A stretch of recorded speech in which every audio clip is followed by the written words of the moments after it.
Assalamualaikum warahmatullahi wabarakatuh. Alhamdulillah, alhamdulillah, alhamdulillahirabbil alamin. Wassalatu wassalamu ala asrofil anbiya'i wal mursalin wa ala alihi washabihi ajmain. Amma ba'du. Baiklah, perkenalkan, nama saya Nayatisa Aznura dan teman saya Widya Ramadhani Lubis.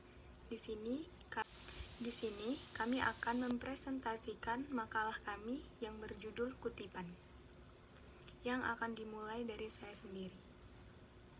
Kutipan adalah pinjaman kalimat atau pendapat dari seorang pengarang atau ucapan seseorang yang terkenal, baik terdapat dalam buku-buku maupun majalah-majalah.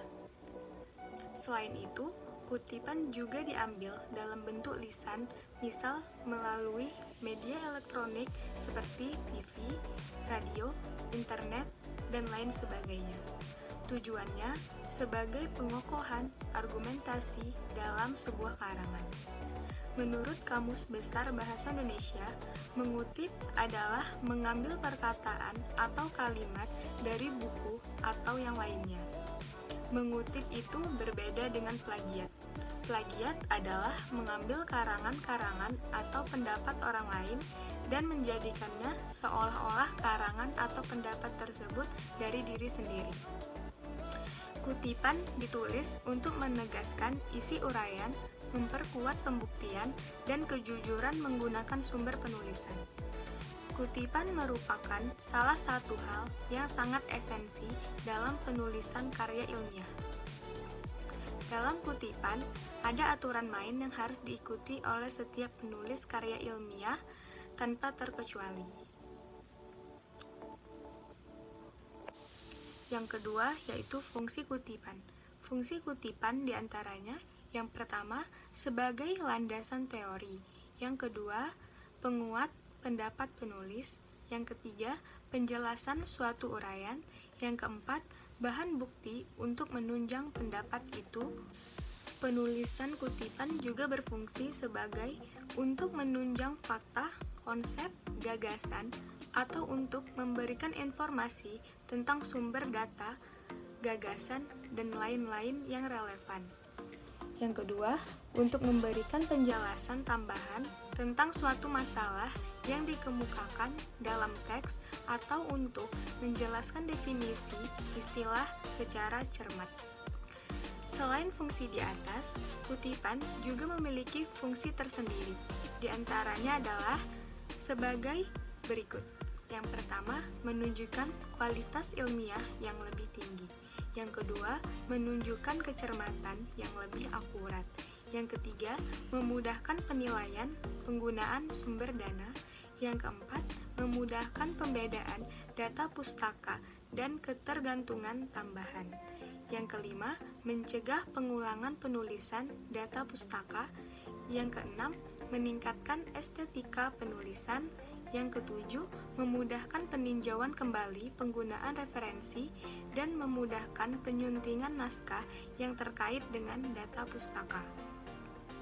Selain fungsi utama, kutipan dalam karya ilmiah adalah menegaskan isi uraian atau membuktikan kebenaran yang diajukan oleh penulis berdasarkan bukti-bukti yang diperoleh dari literatur, pendapat seorang atau pakar, bahkan pengalaman empiris.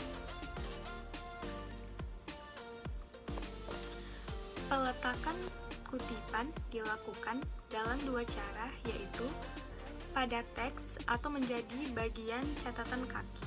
Peletakan pada catatan akhir atau endnote umumnya dilakukan andai kata penulisan tidak menginginkan adanya penjelasan yang akan mengganggu keruntutan uraian pada teks.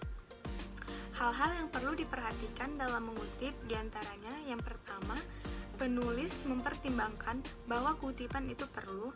Yang kedua, penulis bertanggung jawab penuh terhadap ketepatan dan ketelitian kutipan. Yang ketiga, kutipan dapat terkait dengan penemuan teori. Yang keempat, jangan terlalu banyak menggunakan kutipan langsung. Yang kelima, penulis mempertimbangkan jenis kutipan dan kaitannya dengan sumber rujukan. Yang ketiga adalah prinsip-prinsip mengutip. Dalam mengutip, kita harus menyebutkan sumbernya.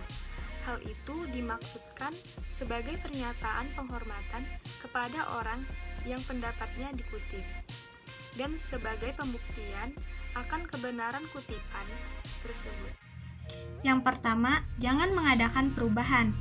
Pada waktu melakukan kutipan langsung, pengarang tidak boleh mengubah kata atau teknik dari teks aslinya. Bila pengarang menganggap perlu untuk mengadakan perubahan tekniknya, maka ia harus menyatakan atau memberi keterangan yang jelas bahwa telah diadakan perubahan tertentu. Yang kedua, bila ada kesalahan.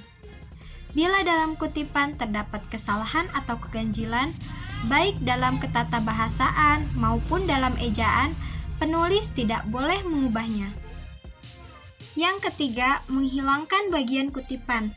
Dalam kutipan-kutipan, diperkenankan pula menghilangkan bagian tertentu, dengan syarat bahwa penghilangan bagian itu tidak boleh mengakibatkan perubahan. Nah, poin berikutnya yaitu hal-hal yang perlu diperhatikan dalam mengutip. Yang pertama, penulis mempertimbangkan bahwa kutipan itu perlu. Yang kedua, penulis bertanggung jawab penuh terhadap ketepatan dan ketelitian kutipan.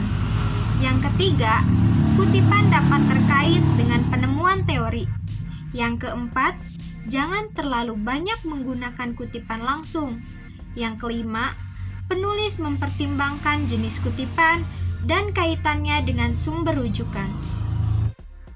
Yang terakhir yaitu jenis-jenis kutipan. Teman-teman, kutipan dibagi menjadi dua, yaitu kutipan langsung dan kutipan tidak langsung. Kutipan langsung adalah salinan yang sama dengan bentuk aslinya yang dikutip. Dalam hal susunan kata dan tanda bacanya, kutipan langsung tidak boleh lebih dari 1 halaman. Yang kedua, kutipan tidak langsung. Kutipan tidak langsung adalah kutipan yang hanya mengambil isinya saja, seperti sauran, ringkasan, atau parafrase. Kutipan isi atau parafrase yaitu kutipan yang hanya mengambil isi atau maksud dari kalimat-kalimat yang terdapat dalam buku sumber.